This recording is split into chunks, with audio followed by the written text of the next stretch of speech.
अस्सलाम वालेकुम, good afternoon. मैं शारमीन आप लोगों को आज पेज नंबर 78 का मेज़रमेंट ऑफ वेट के बारे में बता रही हूँ। ये देखिए एक कॉमन बैलेंस है। आप जाते हो सब्ज़ी लेने वगैरह तो इससे तौलते हैं। ये इलेक्ट्रॉनिक बैलेंस है ना, बिना नाप के आपको नहीं दे सकते हैं। इसलिए जब आप लोग वो बैलेंस करें तो आप लोग देखना चाहिए कि दोनों जो पलड़ा है वो बिल्कुल बराबर होना चाहिए और ये ऊपर वाला जो है वो बिल्कुल सीधा होना चाहिए। तो इसका मतलब कि एक तरफ वो यूनिट रखते हैं और एक तरफ सामान रखते हैं, दोनों का लेवल बराबर होना चाहिए। और इसमें तो इलेक्ट्रॉनिक का खुद आ जाता है ना।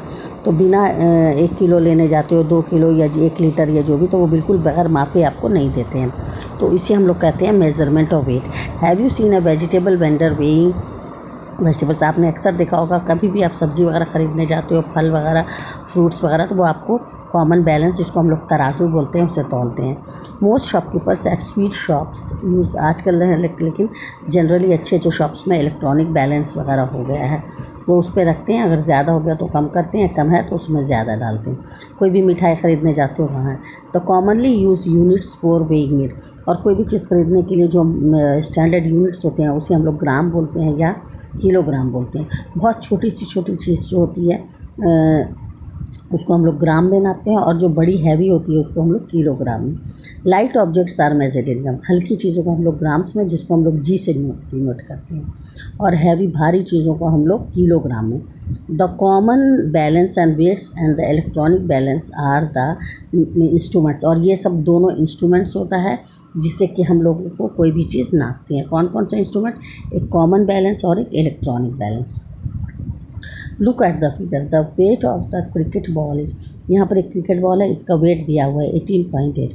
तो इसी तरह से जब भी आपको कोई भी चीज़ नापना हो या वेट करना हो वेइंग मशीन से, आपको खुद का भी वेट करना हो तो उसको हम लोग वेट मशीन पे चढ़ते हैं और हमें पता चल जाता है कि हमारा वेट कितना है। उसी तरह से आप लोगों को ये एक वर्क दिया गया हो, एक बटर का पैकेट यानी एक मक्खन का पैकेट से आप बताइए कि उसका वेट कितना है। वो सब उसमें लिखा भी रहता है, आप अच्छे से सर्च कीजिएगा तो उसमें उसका वेट लिखा रहेगा। एक आइसक्रीम का कितना वेट रहता है, एक बॉटल ऑफ जैम का कितना वेट रहता है। जो भारी होगा वो किलोग्राम में होगा, लेकिन और जो कम अमाउंट में होगा वो ग्राम में होगा।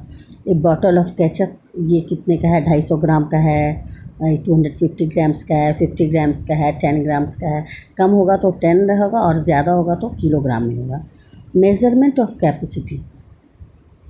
Capacity is the quantity of a liquid which is a vessel can hold। तो आप लोगों को ये वाला दोनों डायग्राम ज़रूर बनाना है, कॉमन बैलेंस का और एक इलेक्ट्रॉनिक बैलेंस का। फिर हम लोग को कोई भी बर्तन में कितना सामान रखता है, देखो यहाँ पर पूरा लेवलिंग दिया हुआ है और जितना है उसमें कैपेसिटी उतनी ही तक वो अट सकता है। जैसे 1 किलो का बर्तन है तो उसमें 1 किलो का ही सामान अट सकता है, तो वो उसकी कैपेसिटी बोलते हैं। You must have seen buckets of different size. और तुम लोगों ने हर साइज़ की बाल्टी देखी होगी। छोटा बाल्टी जो होता है वो उसमें कम पानी अटता है क्योंकि उसकी कैपेसिटी कम है, और बड़ी बाल्टी है उसकी कैपेसिटी ज़्यादा है। तो इसको हम लोग लीटर्स में, जो लिक्विड चीज़ होता है उसको हम लोग लीटर में तौलते हैं, जैसे लीटर्स में या मिलीलीटर्स में। और मिलीलीटर को हम ml से डिनोट करते हैं और लीटर्स को L से। मेजरिंग सिलेंडर, तो इससे क्या होता है, इसमें बहुत सारा मेजरिंग सिलेंडर्स होता है और मेजरिंग कैंस होता है।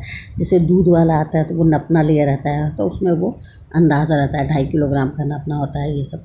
तो इस तरह से वो कैन को अपने पास रखता है और उसी में से वो कोई भी चीज़ भर के आपको लिक्विड देता है। पेट्रोल पंप में आ जाओगे तो उसमें भी वो उसी तरह का मापक होता है जिसमें पूरा लिखा रहता है और उसी हिसाब से भर के वो देता है। Look for these objects and check the capacity return. अब आप एक कुकिंग ऑयल ख़रीद के लाते हो घर में खाना पकाने के लिए, देखिएगा उसके पैकेट पर कितना लिखा रहता है, कितना उसका वेट है, कितने लीटर का है। एक पैकेट ऑफ मिल्क है, उसमें एक शैम्पू का बोतल है, उसमें आपको सब चीज़ में ये पता चल जाता है कि कितना वेट है और कितना लिखा हुआ है।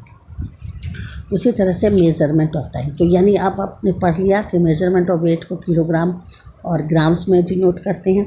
मेज़रमेंट ऑफ कैपेसिटी को आपको लीटर और मिलीलीटर्स में, और अब टाइम को इसको हम लोग सेकंड में। We look at a watch और a clock to check the time. हम लोग घड़ी देखते हैं ताकि हमें पता चलता है कितना मिनट हुआ है, कितना घंटा हुआ है, कितना सेकंड। आपको पता है कि 60 सेकंड मिल करके 1 मिनट बनाता है और 60 मिनट मिल करके 1 घंटा बनाता है। तो यहाँ पर कुछ टाइमिंग्स लिखी हुई है, ये आपको बताना है कि कितना टाइमिंग हो रहा है। और इसमें 10 आवर्स 35 मिनट्स है, तो आपको इस तरह से उसमें हैंड्स बनाना है। फिर आपको टेम्परेचर, अगर आपको कभी फीवर आ जाता है तो आपके मम्मी पापा देखते होगे आपको टेम्परेचर लेते हो थर्मामीटर से। उस थर्मामीटर में मरकरी रहता है, वो थोड़ा सा भी हीट को कैच करता है और उस पर वो आगे बढ़ा देता है। तो इस थर्मामीटर से आपको पता चलता है कि आपको कितना टेम्परेचर है। टेम्परेचर इसको हम लोग सेंटीग्रेड में स्केल में और फ़ारेनहाइट स्केल में करते हैं। इंडिया में हम लोग सेंटीग्रेड स्केल यूज़ करते हैं। तो ये आपका डिजिटल थर्मामीटर है, इसका भी पिक्चर बनाइए। तो आज भर इतना ही रहने दीजिए और जो जो मैंने पढ़ा है उसको अच्छे से ये बैलेंस, कॉमन बैलेंस का डायग्राम बनाओ, ये इलेक्ट्रॉनिक बैलेंस का, और ये घड़ी में कितना टाइम हुआ है ये आप लिखिए, और ये डिजिटल थर्मामीटर। तो सबकी अलग अलग कैपेसिटी होती है। ये मेजरिंग सिलेंडर्स है और मेजरिंग कैपेसिटीज कि उसमें कितना अटेगा, है ना। और आपके घर में दूध का पैकेट आता होगा, उस पर लिखो कितना वेट है। पैकेट कुकिंग ऑयल आता होगा, उसका शैम्पू का बॉटल उसमें कितना। तो बस आज आपका वर्क इतना ही है, इतना ही कीजिए, कल हम आगे बढ़ाएंगे। अल्लाह हाफिज़, टेक केयर।